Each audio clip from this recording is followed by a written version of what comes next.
everyone, Ariam here, and welcome back to another episode of Not Dinosaur Days, because today we are not talking about dinosaurs. We have two extinct animals on the docket today, Postosuchus and Prestosuchus, which were both pseudosuchians. If you break the name pseudosuchian down, you can really get a glimpse at what these animals really were. Pseudo, false or fake, suchian, crocodile. These were false crocodiles. More specifically, both of these animals were rossuchid reptiles, part of the archosaurid reptiles we discussed earlier. So these false crocodiles were part of the same family that includes modern crocodiles, dinosaurs, and birds, but they aren't quite the same. They're still at the family reunion, they're at just one of the edge tables. First up is the Postosuchus, which was one of the apex predators of its environment during the Triassic, which was before many dinosaurs came into play.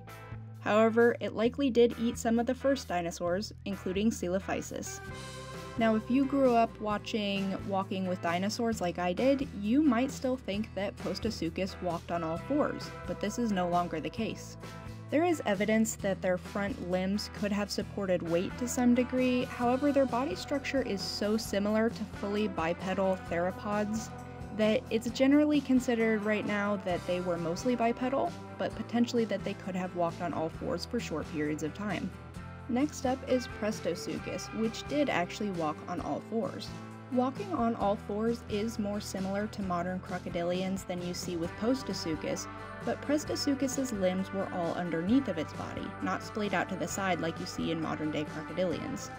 A 2013 study showed that Prestosuchus had 13 leg muscle groups in common with both crocodilians and modern-day birds, but only 2 muscle groups that were in common with only crocodilians. This suggests that Prestosuchus and its relatives were basal or primitive types of archosaurs, rather than being the first of the crocodilian line. This is why their family name, the pseudosuchids, makes such sense. They look like crocodiles, and they were related to them, but that doesn't mean they were the start of the crocodile's evolutionary path. So think about these crocodile imposters, and remember to smile.